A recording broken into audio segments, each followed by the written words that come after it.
और 77 साल के छगन भुजबल के पास में अब पार्टी छोड़ने के अलावा कोई और मुकाम नहीं है, क्योंकि 77 साल के बाद में अगर उनको मंत्री नहीं बना।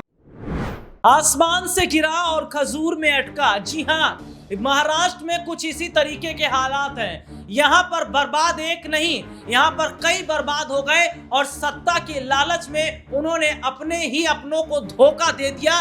और महाराष्ट्र की जो तस्वीर इस वक्त दिखाई दे रही है वो ये बताने भर से काफी है कि महाराष्ट्र में किस तरीके से सत्ता के लालच में जिसने गद्दारी की उसका बुरा हाल शिंदे जैसा हुआ। और शिंदे ना घर के रहे हैं ना घाट के, लेकिन इसमें एक बड़ा नाम छगन भुजबल का भी आ जाता है, जिनके साथ अजीत पवार ने गद्दारी की।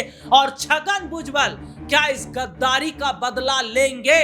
और क्या अजीत पवार की एनसीपी को बर्बाद करने की कसम अब छगन भुजबल ने खा ली है? और क्या बड़ा कदम अब छगन भुजबल उठाने वाले हैं? और शिंदे का क्या रोल रहेगा, जिस पर बात करेंगे। नमस्कार, मैं हूं राहुल और आप देखना शुरू कर चुके हैं हमारा खास प्रोग्राम। और इस प्रोग्राम में हमारे साथ चर्चा के लिए मौजूद हमारे खास सहयोगी अब्बास। बहुत बहुत स्वागत है आपका इस प्रोग्राम में। और मैं इनसे राय जरूर लूंगा, लेकिन समझिए कि छगन भुजबल का क्या रोल रहा है एनसीपी में और छगन भुजबल के साथ गद्दारी क्या हुई है, इसको समझिए। पहले छगन भुजबल महायुति छोड़ने की तैयारी कर रहे हैं और अजीत पवार ने छगन भुजबल के साथ गद्दारी की। जो 39 मंत्रियों की लिस्ट तैयार हुई है उस 39 मंत्री में छगन भुजबल का नाम नहीं। छगन भुजबल एनसीपी के एक जाने माने और बड़े चेहरे हैं। और छगन भुजबल अगर ये कहते हैं कि जहां चैना नहीं वहां रहना नहीं, इसके साथ ही यहां पर देखा जाता है छगन भुजबल ने उत्तर महाराष्ट्र के अपने गृह जिले नासिक में संवाददाताओं से बातचीत कर अजीत पवार पर निशाना साधा। इसके साथ ही साथ उन्होंने कहा कि जिन विधायकों के दम पर उछल रहे हैं अजीत पवार, उन विधायकों को अगर तोड़ ना दिया और अजीत पवार की एनसीपी ना बर्बाद कर दिया तो हमारा नाम छगन भुजबल नहीं। अब्बास भाई के पास चल रहे हैं। अब्बास भाई, शिंदे की बात कर लेते हैं। तो शिंदे का भी बहुत बुरा हाल हुआ, क्योंकि जब अगर मुलाकात करने देवेंद्र फडणवीस के साथ जाते हैं उद्धव ठाकरे, तो उसके बाद शिंदे के लिए दरवाजे बंद हो जाते हैं महाविकास आघाड़ी की तरफ जाने के लिए।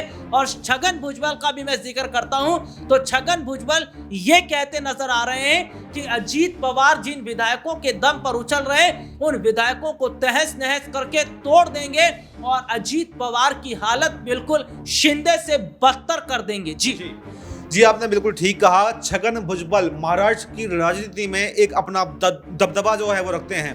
पहले उन्होंने अपनी राजनीति की शुरुआत शरद पवार की एनसीपी के साथ में की, लेकिन उन्होंने अजीत पवार के साथ में आना ज्यादा बेहतर समझा, क्योंकि अजीत पवार से उनकी एक अच्छी जो गठजोड़ थी वो अजीत पवार के साथ में थी। लेकिन अब अजीत पवार ने ही उनको मंत्री नहीं बनाया है। इस पर सीधा सीधा आरोप जो है छगन भुजबल ने अजीत पवार पर लगाया है कि देवेंद्र फडणवीस तो मुझे मंत्रिमंडल में शामिल करना चाहते थे, लेकिन अजीत पवार ने ही मेरा नाम नहीं दिया।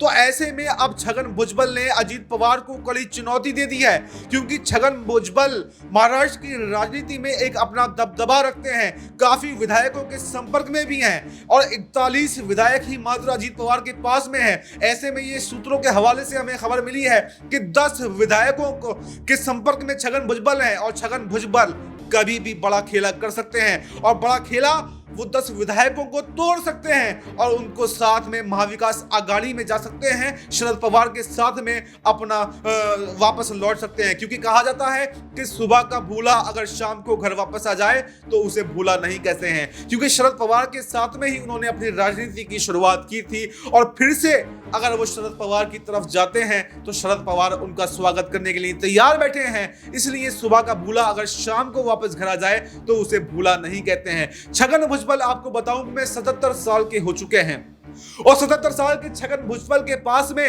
अब पार्टी छोड़ने के अलावा कोई और कोई और मुकाम नहीं है, क्योंकि 77 साल के बाद में अगर उनको मंत्री नहीं बनाया जाता है तो अगला चुनाव जो होगा विधानसभा चुनाव वो 82 साल की उम्र में लड़ेंगे और ये 5 साल उनके लिए घर पर बैठना काफी नागवार गुजरेगा और कहीं ना कहीं छगन भुजबल की राजनीति समाप्त हो जाएगी अगर उनको मंत्रिमंडल में शामिल नहीं किया जाता है। भाई ये भी कहा जाता है कि डायन भी 7 घर छोड़ देती है, लेकिन यहाँ तो अपनों के साथ गद्दारी कर दी। और गद्दारी किसके साथ की? जो हाल एकनाथ शिंदे ने उद्धव का किया वो हाल शिंदे का हुआ।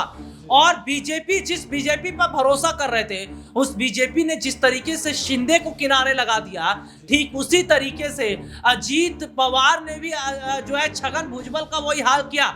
और विधायकों पर मैं बात करना चाहूंगा कि क्या अगर 10 विधायक की बात करते हैं, 41 विधायक अजीत पवार के पास है, अगर 10 से 15 विधायक भी है संपर्क में छगन भुजबल के, तो जिन विधायकों के दम पर अजीत उछल रहे हैं, क्या 2 मिनट में खेल पलट जाएगा?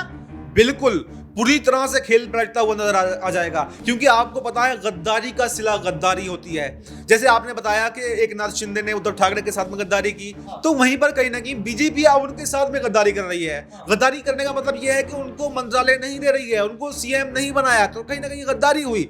इस तरह से अजीत पवार ने चाचा शरद पवार के साथ में गद्दारी की, तो अब छगन भुजबल उनके साथ में गद्दारी करते हैं, तो इसमें कोई बड़ी बात नहीं है, क्योंकि गद्दारी का सिला गद्दारी होती है और ये आपको किसी भी दरवाजे से देखने को मिल सकती है। मतलब ऐसा भी नहीं है कि अगर आप मेरे साथ में गद्दारी कर रहे हैं तो मैं आपके साथ में गद्दारी करूं, बल्कि ऐसा भी हो सकता है कि कोई और आपके साथ में गद्दारी कर दे, क्योंकि ऊपर वाले की छड़ी में कहा जाता है कि उसकी छड़ी में आवाज नहीं होती है, वो कब बदला ले ले ये किसी को पता नहीं होता है। तो अजीत पवार ने तो शरद पवार के साथ में गद्दारी की थी, लेकिन छगन भुजबल जो है अजीत पवार के साथ में गद्दारी कर सकते हैं। और 10 से 15 विधायक अगर अजीत पवार के छगन भुजबल लेकर फरार हो जाते हैं तो अजीत पवार को जो बीजेपी मंत्रालय दे रही है वो मंत्रालय भी कहीं ना कहीं नहीं मिलेंगे, क्योंकि सारा का खेल होता है संख्या बल का।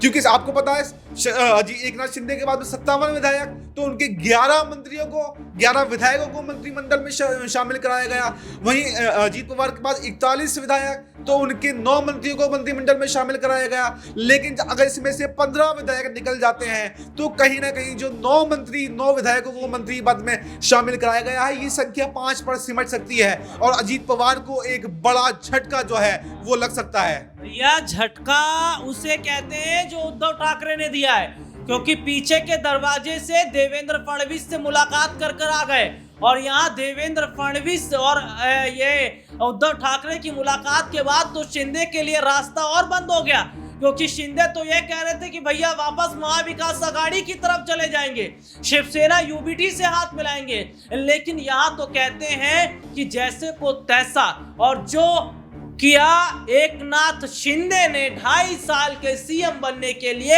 अब बारी एकनाथ शिंदे की है, क्योंकि बीजेपी ने तो शिंदे को आईना दिखा दिया, लेकिन उद्धव ने बीजेपी के साथ हाथ मिलाकर शिंदे का और बुरा हाल कर दिया।